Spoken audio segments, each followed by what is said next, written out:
ਪ੍ਰਾਕਥਨ। ਇਸ ਸ਼ਬਦ ਵਿੱਚ ਸਰਬ ਵਿਆਪੀ ਦੇ ਪਿਆਰ ਨੂੰ ਮੁਕਤੀ ਦੇ ਪ੍ਰਤਿਬੰਧਕ ਔਗੁਣਾਂ ਨੂੰ ਮੇਟਣ ਵਾਲਾ ਦੱਸ ਕੇ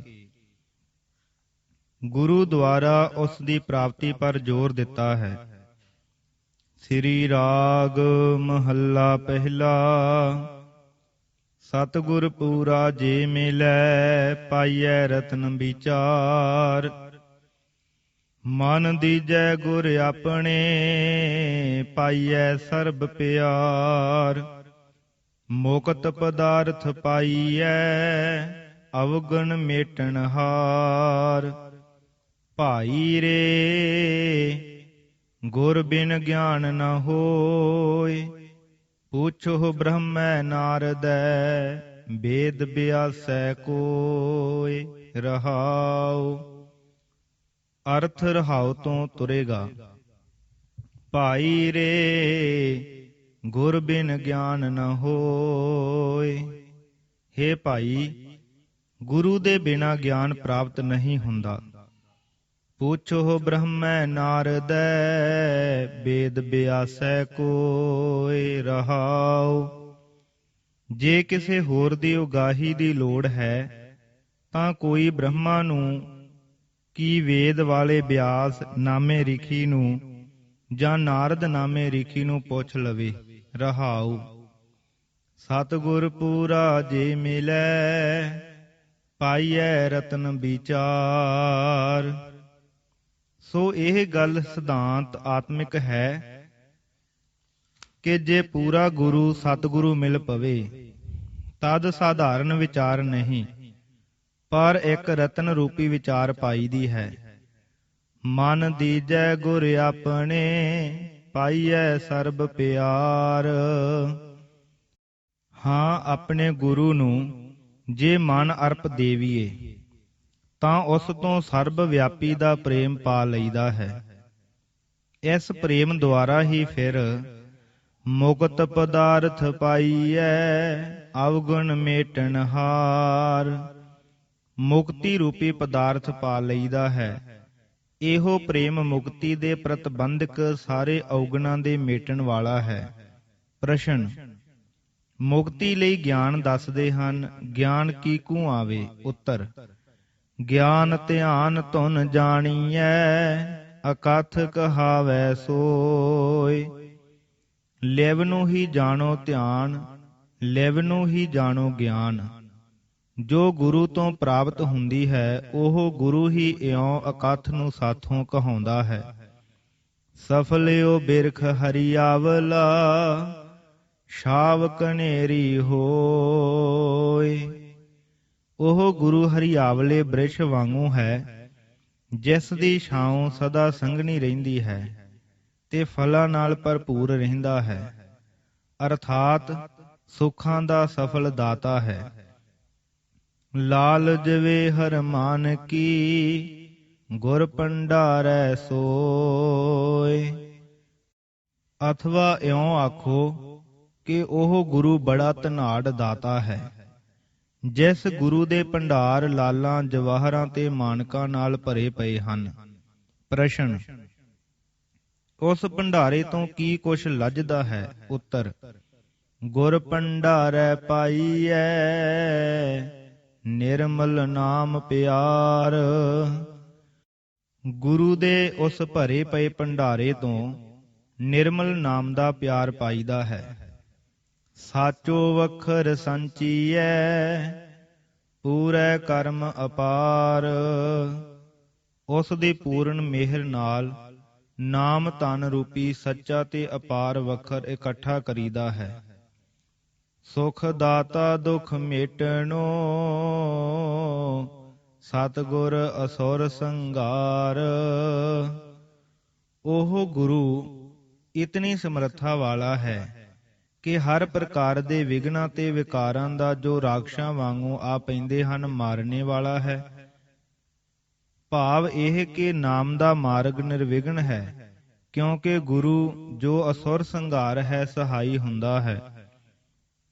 ਹਾਂ, ਉਹ ਗੁਰੂ ਸਾਰੇ ਦੁੱਖਾਂ ਦਾ ਮੇਟਣ ਵਾਲਾ ਤੇ ਸਾਰੇ ਸੁੱਖਾਂ ਦਾ ਦਾਤਾ ਹੈ। ਪ੍ਰਸ਼ਨ। ਕਿਆ ਸਤਿਗੁਰੂ ਤੇ ਉਸ ਦੇ ਨਾਮ ਤੋਂ ਬਿਨਾ ਹੋਰ ਸਾਧਨ ਨਹੀਂ? ਤਾਂ ਦੱਸਦੇ ਹਨ ਕਿ ਸਾਧਨ ਤਾਂ ਹਨ, ਪਰ ਬਲਵਾਨ ਨਹੀਂ, ਕਿਉਂਕਿ ਭਵਜਲ ਬਿਖਮੰਡ ਰਾਵਣੋ, ਨਾ ਕੰਦੀ ਨਾ ਪਾਰ। ਕਿਉਂਕਿ ਭੈ ਸਾਗਰ ਰੂਪੀ ਸੰਸਾਰ ਬਹੁਤ ਡਰਾਉਣਾ ਹੈ, ਤੇ ਬਿਖਮ ਭਾਵ ਤਰਨੇ ਨੂੰ ਔਖਾ ਹੈ। ਨਾ ਉਸ ਦਾ ਕਿਨਾਰਾ ਦਿਸਦਾ ਹੈ, ਨਾ ਪਾਰ। ਨਾ ਬੇੜੀ ਨਾ ਤੁਲਹੜਾ, ਨਾ ਤਿਸ ਵੰਜ ਮਲਾਰ। ਨਾ ਤੁਲਹਾ ਨਾ ਬੇੜੀ ਆਦ ਇਸ ਤੋਂ ਪਾਰ ਕਰ ਸਕਦੇ ਹਨ। ਨਾ ਕੋਈ ਚੱਪੇ ਕੇ ਵੰਜ ਇੰਨੇ ਵੱਡੇ ਹਨ, ਨਾ ਮਲਾ ਇੰਨਾ ਤਗੜਾ ਹੈ ਕਿ ਪਾਰ ਲਾ ਸਕੇ। ਸਤਿਗੁਰ ਭੈ ਕਾ ਬੋਹਿ ਥਾ, ਨਦਰੀ ਪਾਰ ਉਤਾਰ। ਕੇਵਲ ਸਤਿਗੁਰੂ ਹੈ ਜੋ ਜਹਾਜ਼ ਵਾਂਗੂ ਭੈ ਸਾਗਰ ਦਾ ਜਹਾਜ਼ ਹੈ, ਭਾਵ ਮਹਾਨ ਵੱਡਾ ਤੇ ਸਮਰੱਥ ਹੈ। ਉਹ ਆਪਣੀ ਨਦਰ ਨਾਲ ਪਾਰ ਲੰਘਾਉਂਦਾ ਹੈ। ਕੀਕੂ ਉੱਤਰ। ਇਕ ਤਿਲ ਪਿਆਰਾ ਵਿਸਰੈ, ਦੁਖ ਲਾਗੈ ਦੁਖ ਜਾਏ।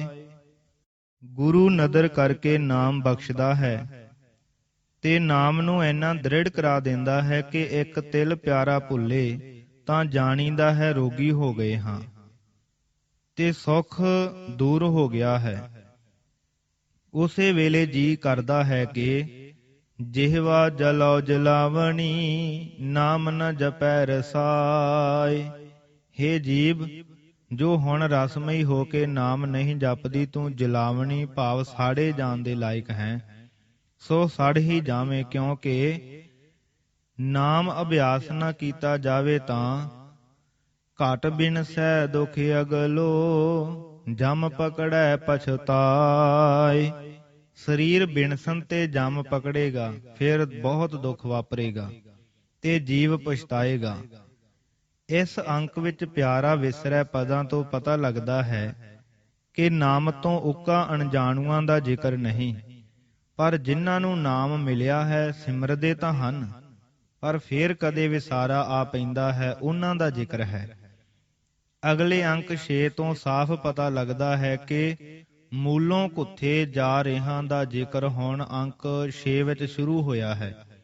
ਇਸ ਅੰਕ 6 ਦੀਆਂ ਪਹਿਲੀਆਂ 2 ਸਤਰਾਂ ਵਿੱਚ ਨਾਮ ਤੋਂ ਮੂਲੋਂ ਭੁੱਲਿਆਂ ਦਾ ਜ਼ਿਕਰ ਹੈ, ਤੇ ਦੱਸਿਆ ਹੈ ਕਿ ਉਹਨਾਂ ਦੀ ਭੁੱਲ ਦਾ ਕਾਰਨ ਮਾਇਆ ਸੰਚਨ ਦੇ ਰਸਤੇ ਪੈ ਜਾਣਾ ਹੈ।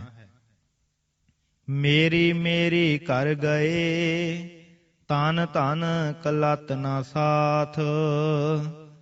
ਮਾਇਆ ਧਨਾੜ ਹੋਣ ਦੀ ਖਾਤਰ, ਸਰੀਰ ਪਾਲਣ ਦੀ ਤੇ ਭੋਗਾਂ ਦੀ ਖਾਤਰ ਇਕੱਠੀ ਕਰਨ ਵਿੱਚ ਲੱਗੇ ਰਹੇ, ਪਰ ਨਾ ਮਾਇਆ ਨਾ ਇਸਤਰੀ ਨਾ ਇਕੱਠੀ ਕਰਨ ਵਾਲਾ ਸਰੀਰ ਹੀ ਨਾਲ ਗਿਆ। ਮੇਰੀ ਮੇਰੀ ਕਰਦੇ ਹੀ ਮਰ ਗਏ। ਬਿਨ ਨਾਵੈ ਧਨ ਬਾਦ ਹੈ, ਭੂਲੋ ਮਾਰਗ ਆਥ। ਜਿਸ ਆਥ ਭਾਵ ਮਾਇਆ ਵਿੱਚ ਲੱਗ ਕੇ ਸੱਚੇ ਰਸਤਿਓਂ ਭੁੱਲ ਗਏ ਸੀ, ਉਹ ਧਨ ਅਰਥਾਤ ਮਾਇਆ ਨਾਮ ਤੋਂ ਬਿਨਾ ਬਿਰਥਾ ਹੈ। ਤਾਂ ਤੇ ਸਾਚੋ ਸਾਹਿਬ ਸੇਵੀਐ, ਗੁਰਮੁਖ ਅਕਥੋ ਕਾਥ। ਸੱਚੇ ਸਾਹਿਬ ਦੀ ਸੇਵਾ ਕਰੀਏ, ਜਿਸ ਦਾ ਰੂਪ ਹੈ ਅਕਥ ਨੂੰ ਕਥਨਾ, ਉਹ ਮਿਲਦੀ ਹੈ ਗੁਰੂ ਦੁਆਰਾ। ਭਾਵ ਗੁਰੂ ਸਿਮਰਨ ਦਾਨ ਕਰਕੇ ਅਕਥ ਨੂੰ ਕਥਾ ਦਿੰਦਾ ਹੈ, ਜੋ ਸਫਲ ਕਥਨੀ ਹੈ, ਕਿਉਂਕਿ ਉਸ ਨਾਲ ਅਕਥ ਨੂੰ ਮਿਲ ਪਈਦਾ ਹੈ। ਇਸ ਅੰਕ ਵਿੱਚ ਇੱਕ ਮੁਸ਼ਕਲ ਦਾ ਵਰਣਨ ਹੈ ਕਿ ਜੋ ਜੋ ਕਰਮ ਕਰੀਦੇ ਹਨ, ਸੰਸਕਾਰ ਬਣ ਕੇ ਅੰਦਰ ਮਨ ਵਿੱਚ ਡੂੰਘੇ ਥਾਂ ਉਹ ਇਕੱਠੇ ਹੁੰਦੇ ਰਹਿੰਦੇ ਨੇ। ਉਹਨਾਂ ਤੋਂ ਬਣ ਜਾਂਦੀ ਹੈ ਜੀਵ ਦੀ ਬੇਮਲੂਮ ਰੁਚੀ। ਉਹ ਰੁਚੀ ਹੁੰਦੀ ਹੈ ਮੁੜ ਮੁੜ ਉਹ ਕਰਮ ਕਰਨੇ ਦੀ। ਸੋ ਜਿਨ੍ਹਾਂ ਕਰਮਾਂ ਦੇ ਕਰਨ ਕਰਕੇ ਜਨਮ ਹੋਇਆ ਸੀ, ਉਹਨਾਂ ਦੇ ਕਰਨ ਦੀ ਰੁਚੀ ਅੰਦਰ ਹੋਣ ਕਰਕੇ ਮੁੜ ਮੁੜ ਉਹੀ ਕਰਮ ਕਰੀਦੇ ਹਨ। ਸੋ ਫਲ ਵੀ ਉਹ ਹੁੰਦਾ ਹੈ ਜਨਮ ਮਰਨ। ਇਹ ਰੁਚੀ ਸਾਡੇ ਕੀਤੇ ਕਰਮਾਂ ਨੇ ਬਣਾਈ। ਸਾਡੇ ਕੀਤੇ ਕਰਮਾਂ ਅਨੁਸਾਰ ਸਾਈਂ ਦੀ ਰਜ਼ਾ ਨੇ ਲਿਖ ਦਿੱਤੇ ਲੇਖ। ਹੁਕਮ ਚਲਾਏ ਆਪਣੇ, ਕਰਮੀ ਵਹਿ ਕਲਾਮ। ਸਾਰਗ ਵਾਰ ਮਹੱਲਾ ਪਹਿਲਾ। ਇਹ ਹੈ ਸਾਡੀ ਕਿਰਤ, ਇਸ ਦੀ ਰੁਚੀ ਤੋਂ ਉੱਚੇ ਉੱਠ ਜਾਣ ਦਾ ਇੱਕੋ ਦਾਰੂ ਹੈ ਨਾਮ। ਇਹ ਨਾਮ ਗੁਰੂ ਦੀ ਮੱਤ ਦੁਆਰਾ ਮਿਲਦਾ ਹੈ, ਸੋ ਗੁਰੂ ਦੀ ਮੱਤ ਹੀ ਨਾਮ ਅਭਿਆਸੀ ਨੂੰ ਸਾਈਂ ਨਾਲ ਮਿਲਾ ਦਿੰਦੀ ਹੈ। ਇਹ ਗੱਲ ਅਗਲੇ ਅੰਕ ਵਿੱਚ ਹੈ। ਆਵੈ ਜਾਏ ਭਵਾਈਐ, ਪਇਐ ਕਿਰਤ ਕਮਾਏ। ਨਹੀਂ ਤਾਂ ਜਨਮ ਮਰਨ ਵਿੱਚ ਭਵਾਈ ਜਾਈਦਾ ਹੈ, ਕਿਉਂਕਿ ਪਿਛਲੀ ਪਈ ਹੋਈ ਕਿਰਤ ਅਨੁਸਾਰ ਮੁੜ ਮੁੜ ਉਹ ਕਰਮ ਜੀਵ ਕਮਾਉਂਦਾ ਹੈ। ਪੂਰਬ ਲਿਖਿਆ ਕਿਉ ਮੇਟੀਐ, ਲਿਖਿਆ ਲੇਖ ਰਜਾਏ। ਪੂਰਬਲਾ ਲਿਖਿਆ ਲੇਖ ਕਿਵੇਂ ਮੇਟ ਸਕੀਏ, ਜੋ ਲੇਖ ਕੇ ਰਜਾ ਨੇ ਕਿਰਤ ਅਨੁਸਾਰ ਲਿਖ ਦਿੱਤਾ ਹੋਇਆ ਹੈ। ਬਿਨ ਹਰ ਨਾਮ ਨ ਛੁਟੀਐ, ਗੁਰਮਤਿ ਮਿਲੈ ਮਿਲਾਏ। ਇਸ ਕੀਤੀ ਕਿਰਤ ਤੋਂ ਨਾਮ ਬਿਨਾ ਨਹੀਂ ਛੁੱਟ ਸਕੀਦਾ। ਜੇ ਜੀਵ ਗੁਰੂ ਦੀ ਮੱਤ ਵਿੱਚ ਮਿਲ ਜਾਵੇ ਤਾਂ ਸਾਈਂ ਉਸ ਨੂੰ ਆਪਣੇ ਵਿੱਚ ਮਿਲਾ ਲੈਂਦਾ ਹੈ। ਭਾਵ ਪਈ ਕਿਰਤ ਤੋਂ ਇਉਂ ਛੁੱਟ ਸਕੀਦਾ ਹੈ। ਇਸ ਅਸ਼ਟਪਦੀ ਦੇ ਸ਼ੁਰੂ ਵਿੱਚ ਰਤਨ ਵਿਚਾਰ ਕਹੀ ਸੀ, ਉਸੇ ਨੂੰ ਦੁਹਰਾਉਂਦੇ ਹਨ।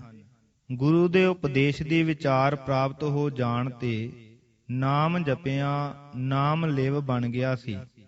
ਲਿਵ ਨੇ ਸਾਈਂ ਨਾਲ ਮੇਲਿਆ ਜੋ ਗੁਣਾਂ ਦਾ ਖਜ਼ਾਨਾ ਹੈ। ਸੋ ਇਸ ਪਦ ਤੇ ਪਹੁੰਚਿਆ ਕਹੀਦਾ ਹੈ, ਤਿਸ ਬਿਨ ਮੇਰਾ ਕੋ ਨਹੀਂ, ਜਿਸ ਕਾ ਜਿਉ ਪ੍ਰਾਨ। ਹਉਮੈ ਮਮਤਾ ਜਲ ਬਲੋ, ਲੋਭ ਜਲੋ ਅਭਿਮਾਨ। ਹੇ ਹਉਮੈ ਤੇ ਮਮਤਾ, ਅਭਿਮਾਨ ਤੇ ਲੋਭ ਸਾਰੇ ਸਰ ਬਲ ਜਾਓ। ਹੁਣ ਦ੍ਰਿਸ਼ਟੀ ਕੀ ਹੈ? ਉੱਤਰ, ਇਹ ਮੇਰਾ ਜੀਵ ਆਤਮਾ, ਮੇਰੀ ਪ੍ਰਾਣ ਕਲਾ ਭਾਵ ਜਿੰਦ ਤੇ ਸਰੀਰ ਸਭ ਕੁਛ ਜਿਸ ਹਰੀ ਦਾ ਹੈ, ਉਸ ਬਿਨਾ ਮੇਰਾ ਹੋਰ ਕੋਈ ਨਹੀਂ। ਨਾਨਕ ਸ਼ਬਦ ਵਿਚਾਰੀਐ, ਪਾਈਐ ਗੁਣੀ ਨਿਧਾਨ। ਹੇ ਨਾਨਕ, ਸਾਨੂੰ ਸਾਰਿਆਂ ਨੂੰ ਚਾਹੀਦਾ ਹੈ ਕਿ ਉੱਪਰ ਕਥੇ ਅਨੁਸਾਰ ਗੁਰੂ ਕੇ ਸ਼ਬਦ ਨੂੰ ਵਿਚਾਰੀਏ ਤੇ ਗੁਣਾਂ ਦੇ ਖਜ਼ਾਨੇ ਪ੍ਰਭੂ ਨੂੰ ਪਾ ਲਈਏ। ਵਿਆਖਿਆ। ਅੱਖਰੀ ਅਰਥ ਉੱਪਰ ਆ ਚੁੱਕੇ ਹਨ, ਪਰ ਇਸ ਸ਼ਬਦ ਨੂੰ ਚੰਗੀ ਤਰ੍ਹਾਂ ਸਮਝਣ ਲਈ ਖੁੱਲ੍ਹਾ ਅਨੁਵਾਦ ਇਸ ਪ੍ਰਕਾਰ ਹੈ। ਅੰਕ 1। ਜਾਪਦਾ ਹੈ ਕਿ ਕੋਈ ਜਗਿਆਸੂ ਮੁਕਤੀ ਦਾ ਲੋੜਕੂ ਆਇਆ ਹੈ ਤੇ ਉਹ ਨਿਰੀ ਵਿਚਾਰ ਨਾਲ ਮੁਕਤੀ ਟੋਲਦਾ ਹੈ। ਉਸ ਨੂੰ ਸਮਝਾਉਂਦੇ ਹਨ ਕਿ ਹੇ ਭਾਈ, ਤੂੰ ਮੁਕਤੀ ਰੂਪੀ ਪਦਾਰਥ ਟੋਲਦਾ ਹੈ। ਤੇਰੇ ਵਿੱਚ ਔਗਣ ਹਨ ਜੋ ਮੁਕਤੀ ਦੇ ਪ੍ਰਤਿਬੰਧਕ ਹਨ। ਇਹਨਾਂ ਔਗਣਾਂ ਨੂੰ ਮੇਟਣ ਵਾਲਾ ਸਰਬ ਵਿਆਪੀ ਦਾ ਪਿਆਰ ਹੈ। ਪਿਆਰ ਕਿੱਥੋਂ ਮਿਲੇ? ਉਹ ਗੁਰੂ ਤੋਂ ਪ੍ਰਾਪਤ ਹੁੰਦਾ ਹੈ। ਜੇਕਰ ਪੂਰਾ ਗੁਰੂ ਮਿਲ ਪਵੇ ਤਾਂ ਉਹ ਪਹਿਲੋਂ ਇੱਕ ਵਿਚਾਰ ਦਿੰਦਾ ਹੈ ਜੋ ਆਮ ਜਾਣਨ ਮਾਤਰ ਨਹੀਂ ਹੁੰਦੀ, ਪਰ ਰਤਨ ਵਾਂਗੂ ਪ੍ਰਕਾਸ਼ਮਈ ਤੇ ਕੀਮਤੀ ਹੁੰਦੀ ਹੈ। ਉਸ ਰਤਨ ਦੇ ਪ੍ਰਕਾਸ਼ ਵਿੱਚ ਦਿਸ ਪੈਂਦਾ ਹੈ ਕਿ ਜਗਤ ਅਨਸਥਿਰ ਹੈ ਤੇ ਵਾਹਿਗੁਰੂ ਸਦਾ ਥਿਰ ਹੈ। ਹੁਣ ਜੇ ਆਪਾਂ ਭਾਵ ਛੱਡ ਦੇਈਏ, ਭਾਵ ਨਿਰਅਭਿਮਾਨ ਹੋ ਕੇ ਮਨ ਗੁਰੂ ਨੂੰ ਹੀ ਅਰਪਣ ਕਰ ਦੇਵੀਏ, ਤਦ ਉਸ ਤੋਂ ਵਾਹਿਗੁਰੂ ਦਾ ਪ੍ਰੇਮ ਪ੍ਰਾਪਤ ਹੁੰਦਾ ਹੈ। ਵਾਹਿਗੁਰੂ ਕੀ ਹੈ? ਸਰਬ ਅਰਥਾਤ ਸਰਬੱਗ ਹੈ, ਸਰਬ ਵਿਆਪੀ ਹੈ, ਸਾਰਾ ਕੁਝ ਆਪ ਹੈ। ਸਰਬ ਪਿਆਰ ਭਾਵ ਉਸ ਸਰਬ ਦਾ ਪਿਆਰ, ਉਸ ਦਾ ਪ੍ਰੇਮ ਅਨਸਥਿਰ ਦੇ ਪ੍ਰੇਮ ਤੋਂ ਉੱਚਾ ਚੁੱਕ ਲੈਂਦਾ ਹੈ। ਅਰਥਾਤ ਉਸ ਗੁਰੂ ਦੀ ਰਤਨ ਰੂਪੀ ਵਿਚਾਰ ਇਹ ਦੱਸਦੀ ਹੈ ਕਿ ਅਨਸਥਿਰ ਨਾਲ ਵੈਰਾਗ ਕਰ, ਪਰ ਉਦਾਸੀਆਂ ਦਿਲਗੀਰੀਆਂ ਵਾਲੇ ਵੈਰਾਗ ਦੀ ਲੋੜ ਨਹੀਂ। ਸਰਬ ਵਿਆਪੀ ਨਾਲ ਪ੍ਰੇਮ ਕਰ। ਐਸਾ ਕਰਨੇ ਨਾਲ ਅਣਸਥਿਰ ਪਦਾਰਥਾਂ ਤੇ ਜੀਵਾਂ ਨਾਲ ਮੋਹ ਮਾਇਆ ਆਪੇ ਚੁੱਕ ਜਾਏਗੀ। ਜਿਵੇਂ ਵਿਵਾਹੀ ਜਾ ਕੇ ਕਾਕੀ ਦਾ ਪ੍ਰੇਮ ਪਤੀ ਹੀ ਨਾਲ ਹੋ ਜਾਂਦਾ ਹੈ, ਇਸ ਇੱਕ ਨਾਲ ਪ੍ਰੇਮ ਪੈ ਜਾਣ ਕਰਕੇ ਪੇਕੇ ਘਰ ਤੇ ਮਾਂ ਪਿਓ ਨਾਲ ਸੁਤੇ ਹੀ ਵੈਰਾਗ ਹੋ ਜਾਂਦਾ ਹੈ। ਤਿਵੇਂ ਪ੍ਰੇਮੀ ਸਿੱਖ ਨੂੰ ਦਿਲਗੀਰੀਆਂ ਤੇ ਉਦਾਸੀਆਂ ਵਾਲੇ ਤੇ ਢਹਿੰਦੀਆਂ ਕਲਾਂ ਵਾਲੇ ਵੈਰਾਗ ਧਾਰਨ ਦੀ ਲੋੜ ਚੁੱਕ ਜਾਂਦੀ ਹੈ। ਇਹ ਸਹਿਜ ਵੈਰਾਗ ਹੈ। ਇਹ ਸੁਤੇ ਵੈਰਾਗ ਵਾਲੇ ਵਾਹਿਗੁਰੂ ਪ੍ਰੇਮ ਦੇ ਪ੍ਰਾਪਤ ਹੋਣ ਨਾਲ ਫਿਰ ਮੁਕਤ ਪਦਾਰਥ ਸਹਿਜੇ ਪ੍ਰਾਪਤ ਹੋ ਜਾਏਗਾ, ਕਿਉਂਕਿ ਪਰਮੇਸ਼ਰ ਨੂੰ ਪਿਆਰ ਕਰਨੇ ਨਾਲ ਮੋਹ ਮਾਇਆ ਦੇ ਸਾਰੇ ਬੰਧਨ ਟੁੱਟ ਜਾਂਦੇ ਹਨ। ਰਹਾਉ। ਹੁਣ ਪ੍ਰਸ਼ਨ ਕਰਤਾ ਆਖਦਾ ਹੈ ਜੀ, ਅਸੀਂ ਸੁਣਦੇ ਹਾਂ ਕਿ ਮੁਕਤੀ ਗਿਆਨ ਬਿਨਾ ਨਹੀਂ, ਤੇ ਤੁਸਾਂ ਤਾਂ ਗੁਰੂ ਤੋਂ ਲੈ ਕੇ ਮੁਕਤੀ ਤੱਕ ਵੀ ਸਾਨੂੰ ਪਹੁੰਚਾ ਦਿੱਤਾ, ਪਰ ਗਿਆਨ ਦਾ ਜ਼ਿਕਰ ਵਿੱਚ ਕਿਤੇ ਨਹੀਂ ਆਇਆ। ਤਦ ਆਪ ਰਹਾਉ ਵਿੱਚ ਫਰਮਾਉਂਦੇ ਹਨ ਕਿ ਭਾਈ, ਮੂਲ ਤਾਂ ਗੁਰੂ ਹੈ, ਜਿਸ ਦੀ ਦਿੱਤੀ ਰਤਨ ਵਿਚਾਰ ਦੇ ਚਾਨਣੇ ਵਿੱਚ ਸਭ ਕੁਝ ਬਣਨਾ ਹੈ। ਜੇ ਸੰਸਾ ਤੇ ਤੇਰਾ ਈਮਾਨ ਪੁਰਾਤਨ ਸਤਿਪੁਰਖਾਂ ਤੇ ਹੈ ਤੇ ਹੋਰ ਉਗਾਹੀ ਚਾਹੁੰਦਾ ਹੈ, ਤਾਂ ਉਹਨਾਂ ਦੇ ਗ੍ਰੰਥਾਂ ਨੂੰ ਪੜ੍ਹ ਲੈ। ਵੇਦਾਂ ਵਾਲੇ ਬ੍ਰਹਮਾ, ਫਿਰ ਵਿਆਸ, ਫਿਰ ਨਾਰਦ, ਐਸੇ ਰਿਖੀਆਂ ਦੇ ਖਿਆਲ ਜੋ ਉਹ ਲਿਖ ਗਏ ਹਨ, ਪੜ੍ਹ ਸੁਣ ਲੈ। ਇਸ ਨੂੰ ਫਰਮਾਇਆ ਕਿ ਉਹਨਾਂ ਨੂੰ ਪੁੱਛ ਲੈ। ਜਦ ਦੇਹ ਵਿੱਚ ਨਹੀਂ ਹਨ ਤਾਂ ਉਹਨਾਂ ਦੇ ਲਿਖੇ ਵਾਚਨ ਤੋਂ ਹੀ ਪੁੱਛਣਾ ਹੋ ਸਕਦਾ ਹੈ। ਫਿਰ ਜੋ ਤੂੰ ਪ੍ਰਸ਼ਨ ਕੀਤਾ ਹੈ ਕਿ ਗਿਆਨ ਦਾ ਜ਼ਿਕਰ ਨਹੀਂ ਕੀਤਾ, ਉਸ ਗੱਲ ਦਾ ਵਿਚਾਰ ਇਉਂ ਤੁਰਦਾ ਹੈ। ਮੂਲ ਸ਼ੈ ਹੈ ਗੁਰੂ ਤੇ ਉਸ ਦਾ ਦਿੱਤਾ ਵਿਚਾਰ। ਉਸ ਵਿਚਾਰ ਨੇ ਲਗਨ ਲਗਵਾ ਦਿੱਤੀ ਵਾਹਿਗੁਰੂ ਵੱਲ। ਉਹ ਲਗਨ ਧੁਨ ਹੋ ਗਈ, ਅਰਥਾਤ ਲਿਵ ਬਣ ਗਈ। ਵਾਹਿਗੁਰੂ ਅਕਥ ਸੀ।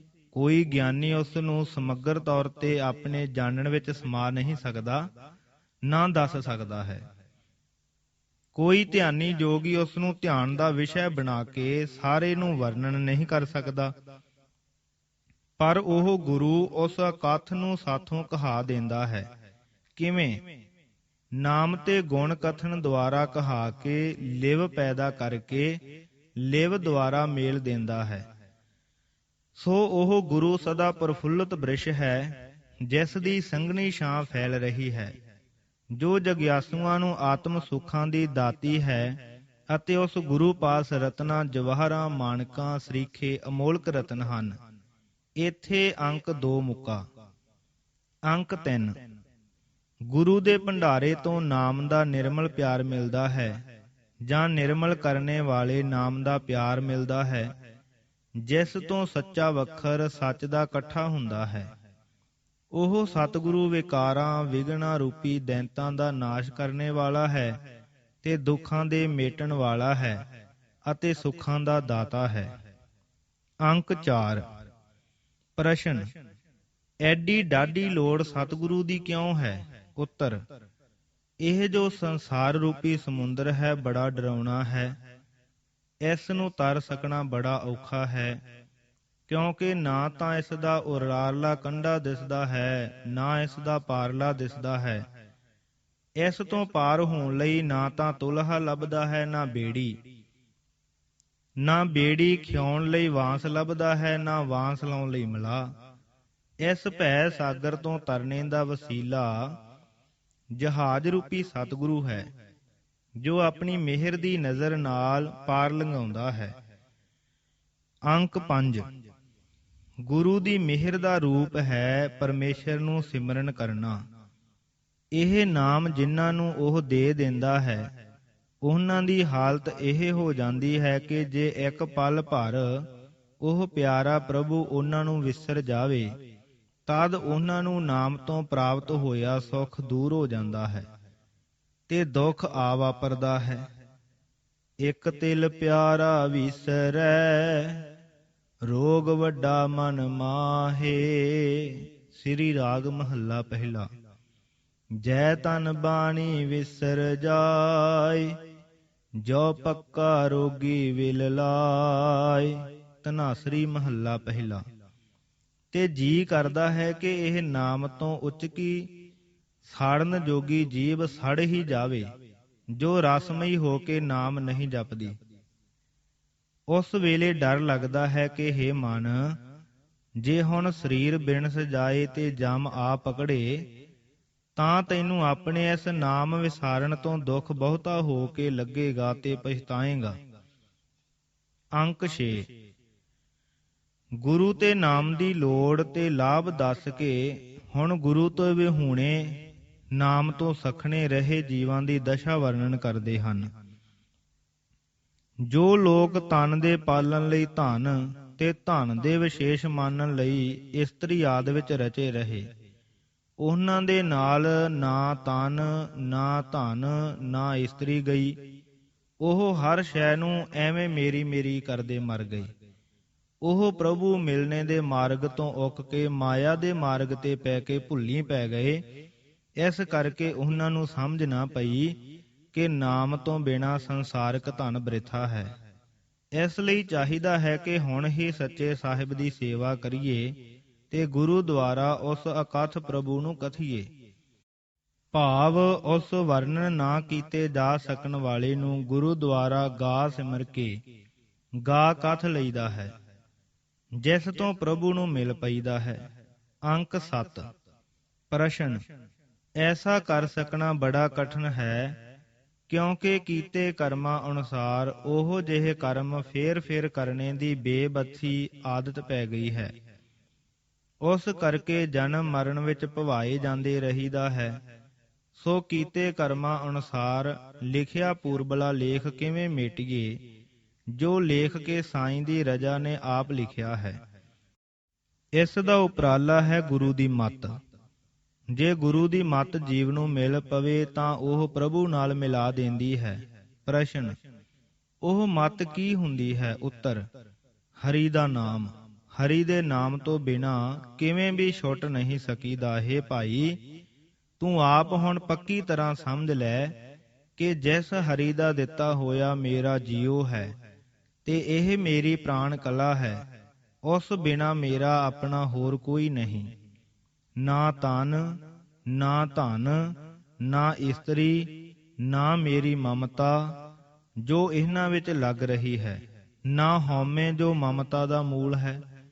ਸੋ ਅਰਦਾਸ ਕਰਕੇ ਹੇ ਹਰੀ ਕਿਵੇਂ ਮੇਰੀ ਹਉਮੈ ਤੇ ਮਮਤਾ ਸੜ ਜਾਵੇ ਤੇ ਇਹਨਾਂ ਤੋਂ ਉਪਜੇ ਅਭਿਮਾਨ ਤੇ ਲੋਭ ਆਦਿ ਅੰਦਰਲੇ ਵਿਕਾਰ ਵੀ ਸੜ ਜਾਣ। ਇਉਂ ਜੇ ਗੁਰੂ ਦੇ ਦਿੱਤੇ ਉਪਦੇਸ਼ ਨੂੰ ਵਿਚਾਰੀਏ ਤਾਂ ਗੁਣਾਂ ਦੇ ਭੰਡਾਰ ਹਰੀ ਨੂੰ ਪਾ ਲਈਦਾ ਹੈ। ਪਹਿਲੀ ਤੁਕ ਵਿੱਚ ਜੋ ਗੁਰੂ ਤੋਂ ਰਤਨ ਰੂਪੀ ਵਿਚਾਰ ਪ੍ਰਾਪਤੀ ਕਰਨੀ ਕਹੀ ਸੀ, ਉਹ ਗੱਲ ਸ਼ਬਦ ਵਿਚਾਰੀਐ ਕਹਿ ਕੇ ਇੱਥੇ ਮੁੜ ਚੇਤਾਈ ਹੈ।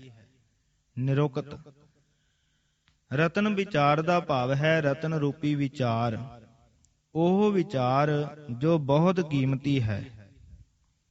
ਦਾਨੇ ਲੋਕ ਇਸ ਰਤਨ ਦਾ ਭਾਵ ਵੈਰਾਗ ਨਾਮ ਤੇ ਸਰੂਪ ਲੈਂਦੇ ਹਨ, ਪਰ ਅੰਕ 8 ਵਿੱਚ ਸ਼ਬਦ ਵਿਚਾਰੀਐ ਆਖ ਕੇ ਖੋਲ ਦਿੱਤਾ ਹੈ ਕਿ ਇਹ ਰਤਨ ਰੂਪੀ ਵਿਚਾਰ ਸ਼ਬਦ ਦੀ ਵਿਚਾਰ ਨੂੰ ਆਖਿਆ ਹੈ। ਤੀਸਰੇ ਸਤਿਗੁਰੂ ਜੀ ਨੇ ਸ਼ਬਦ ਨੂੰ ਰਤਨ ਕਿਹਾ ਹੈ, ਜਿਸ ਤਰ੍ਹਾਂ ਗੁਰ ਕਾ ਸ਼ਬਦ ਰਤਨ ਹੈ, ਹੀਰੇ ਜਿਤ ਜੜਾਓ। ਰਾਮਕਲੀ ਮਹੱਲਾ ਤੀਜਾ। ਆਨੰਦ। ਸਰਬ ਪਿਆਰ ਦਾ ਭਾਵ ਹੈ ਸਰਬ ਦਾ ਪਿਆਰ, ਭਾਵ ਹੈ ਸਰਬ ਵਿਆਪੀ ਵਾਹਿਗੁਰੂ ਦਾ ਪ੍ਰੇਮ। ਸੰਸਕ੍ਰਿਤੀ ਵਿੱਚ ਸਰਬ ਨਾਮ ਵਿਸ਼ਨੂੰ ਤੇ ਸ਼ਿਵ ਦਾ ਵੀ ਹੈ। ਅਚਰਜ ਨਹੀਂ ਕਿ ਇਹ ਪਦ ਇੱਥੇ ਵਾਹਿਗੁਰੂ ਅਰਥਾਂ ਵਿੱਚ ਲੈ ਕੇ ਗੁਰੂ ਜੀ ਨੇ ਰੱਖਿਆ ਹੋਵੇ। ਬ੍ਰਹਮਾ ਦਾ ਭਾਵ ਹੈ ਬ੍ਰਹਮ ਨੇ ਜੋ ਤ੍ਰੈ ਪਹਿਲੋਂ ਰਚੇ, ਉਹ ਸਨ ਬ੍ਰਹਮਾ ਵਿਸ਼ਨੂੰ ਸ਼ਿਵ। ਬ੍ਰਹਮਾ ਸ੍ਰਿਸ਼ਟੀ ਰਚਨ ਵਾਲਾ ਮੰਨਿਆ ਹੈ। ਮਨੋ ਸਿਮਰਤੀ ਅਨੁਸਾਰ ਬ੍ਰਹਮਾ ਇੱਕ ਰੱਬ ਨੇ ਜੋਤਮਈ ਅੰਡੇ ਤੋਂ ਉਪਜਿਆ। ਭਾਗਵਤ ਤੇ ਹੋਰ ਪੁਰਾਣਾ ਅਨੁਸਾਰ ਵਿਸ਼ਨੂੰ ਜੀ ਦੀ ਜੋਗ ਨਿੰਦਰਾ ਸਮੇਂ ਨਾਭੀ ਤੋਂ ਕਮਲ ਉਪਜਿਆ, ਉਸ ਤੋਂ ਬ੍ਰਹਮਾ ਉਪਜਿਆ। ਬ੍ਰਹਮਾ ਨੂੰ ਵੇਦਾਂ ਦਾ ਪ੍ਰਗਟ ਕਰਨੇ ਵਾਲਾ ਮੰਨਿਆ ਜਾਂਦਾ ਹੈ। ਨਾਰਦਾ ਦਾ ਭਾਵ ਹੈ ਬ੍ਰਹਮਾ ਦਾ ਇੱਕ ਪੁੱਤਰ ਜੋ ਦੇਵਰਿਖੀ ਮੰਨਿਆ ਗਿਆ ਹੈ। ਇਹ ਵੀਣਾ ਵਜਾ ਕੇ ਹਰੀ ਜਸ ਗਾਇਨ ਕਰਦਾ ਹੈ।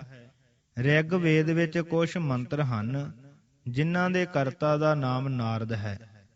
ਬ੍ਰਹਮਾ ਨੇ ਨਾਰਦ ਨੂੰ ਸਰਾਪ ਦਿੱਤਾ ਵੀ ਲਿਖਿਆ ਹੈ ਕਿ ਤੂੰ ਲੋਕ ਲੋਕ ਘੁੰਮਦਾ ਰਹੇਂਗਾ। ਨਾਰਦ ਬਾਬਤ ਇਹ ਵੀ ਲਿਖਿਆ ਹੈ ਕਿ ਇਸ ਨੂੰ ਕਲਹਿ ਬਖੀਲੀ ਪਰਸਪਰ ਲੜਾਉਣ ਦਾ ਵੀ ਸ਼ੌਂਕ ਹੈ।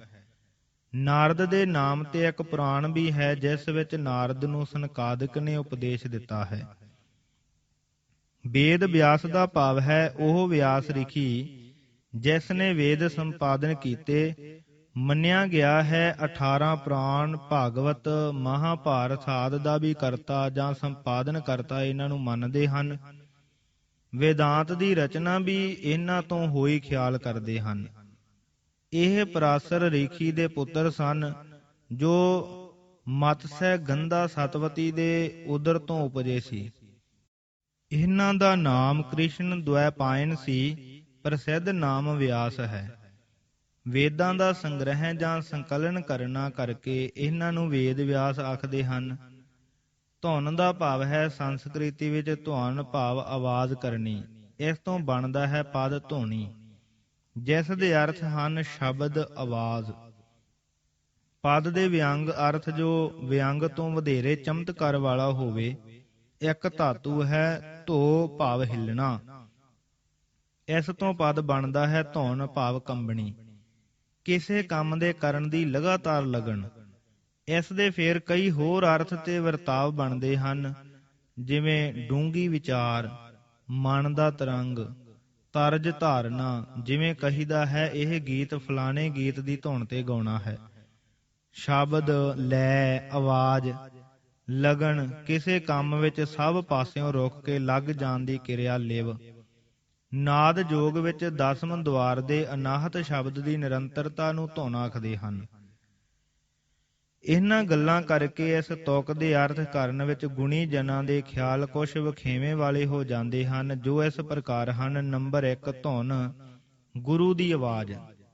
ਉਪਦੇਸ਼ ਜੋ ਗੁਰੂ ਆਪਣੀ ਮਨੋਹਰ ਬਾਣੀ ਵਿੱਚ ਦਿੰਦਾ ਹੈ, ਅਰਥਾਤ ਗੁਰੂ ਦੇ ਉਪਦੇਸ਼ ਦੁਆਰਾ ਗਿਆਨ ਧਿਆਨ ਹੋ ਆਉਂਦੇ ਹਨ।